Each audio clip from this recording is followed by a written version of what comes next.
right, so let's talk about UFC 287. A great fucking fight card there, guys. You guys missed it out. If you guys haven't seen it, go look at the highlights. Amazing middleweight championship fight. We'll talk about that one first real quick. Israel Adesanya came back, won back his belt in dramatic fashion. If you guys didn't see it, it was an amazing knockout. He was even saying, and I was actually thinking this when I was watching the fight, was he was playing possum. It was kind of a rope-a-dope type of deal, and he drew him in. He drew Alex Pereira in, and Alex thought he had, I think, Stylebender hurt. So then what happened was, as you were seeing, he was throwing some knees and throwing some punches, and he left himself open for an overhand right by Stylebender, and Israel just clobbered him twice with the two over right hands, and then the guy was out. Alex hit his head on the canvas. He was already out, and to make matters worse, Israel jumped on top of him, one last hammer fist, and he celebrated only way Stylebender can. So I won my bet on that. I picked that one, and he came back in dramatic fashion. That was one of the most exciting knockouts I've seen in the UFC in years. It was that dramatic, and it was fucking badass, guys. If you guys haven't seen it, go check out the highlights of that fight. Amazing fight. I think Israel came pretty much well prepared. If you guys have not been watching any of his YouTube channel, go check it out. And he's been showing a lot of clips of his training sessions and everything. And he's been going fucking hard, guys. He was ready to fight like anybody, and I haven't seen him this determined to win back the belt. And sometimes that's what it takes for any champions to be the best, is to actually feel defeat. And that's what he did. I mean, he's been defeated by this guy 3 times if you count.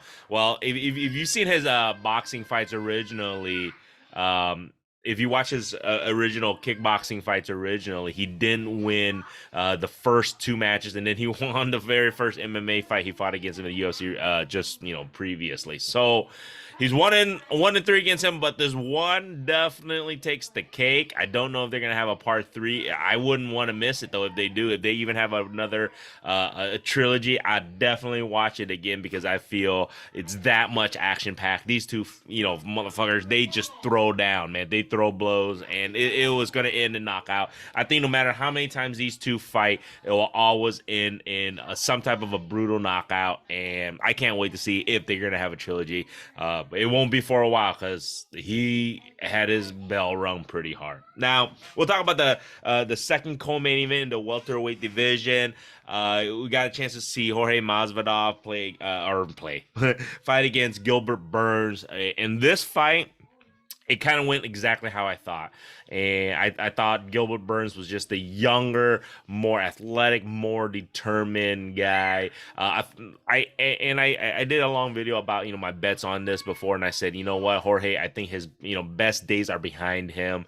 It showed in this fight. I don't think it was because of lack of effort or lack of training. I just felt that in his back of his mindset, Jorge knew he was done. It's one of those things, I think, as professional fighters, there's a moment in time, during a fight or whenever, and I think he knew coming into this fight that if I lose, I'm done, and he retired at the end of this. And Gilbert Burns won by decision, and it wasn't even close, guys. If you see the fight, Gilbert Burns just manhandled him, physically wrestled him to the green, couple of takedowns. He had the more powerful punches. I felt like there was not as much power behind Jorge's punches as it used to be. I don't know if, through all the years of of all the battles that he's been, and Jorge Masvidal has been some amazing battles through his entire career. I just think that a lot of the power behind his punch has kind of been diminished throughout time. Father Time always wins, guys. So, but like you said, he's retiring. So, hats off to him. Thank you so much. He's one of the best showmen out there, I feel like. So losing him, it's a little bit of a tarnish on the UFC, because, in regards to the shit talking and how to market fights and everything, Jorge Masvidal is top notch. I mean, I would say this 1A, 1B, you got him, and obviously you got Conor. I would definitely say those two are at least some of the top cats that can build a fight, who can sell a fight to anybody else. So hats off to him. Great career. I hope I don't see him back. And I say that because I think if he were to, get that itch to come back again, it always ends bad for these guys towards the end of their career. So, like I said, happy retirement. Great fight. Like I said, great. I'm happy I won because I told you guys I was going to parlay Gilbert Burns and I was going to, take a style bender in regards to my bets on that. So, but disclaimer, don't fucking bet what I bet, guys. I don't know what I'm doing most of the time. The other fight that I want to talk about was it was the opening of the pay-per-view fight, and it was Raul Rosas Jr. And there's so much hype about him. He's 18 years old, coming in, and he was fighting Christian Rodriguez. And this was a thing, I totally didn't bet on this one because, I don't know Christian Rodriguez that well. And I almost did. Good thing I didn't, because I was going to take the youngster. I was going to take Raul Rosas Jr. And the thing was, if you watch this fight, you can see he was completely outclassed by not a better fighter, but he was outclassed by a more veteran-laced fighter who had more experience. A more experienced fighter beat him.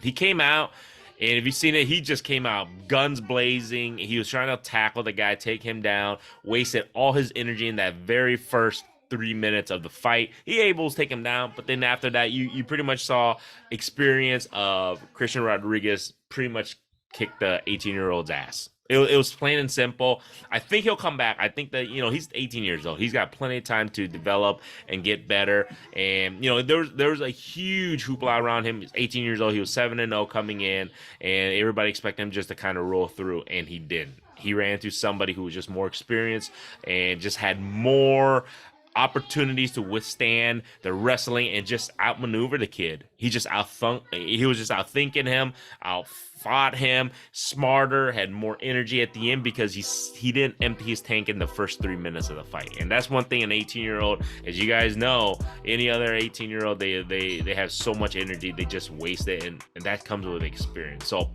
that was great fights, great fight card and everything. And I feel like this will build on for UFC. Like I said, it was one of the greatest knockouts just to see Israel do that.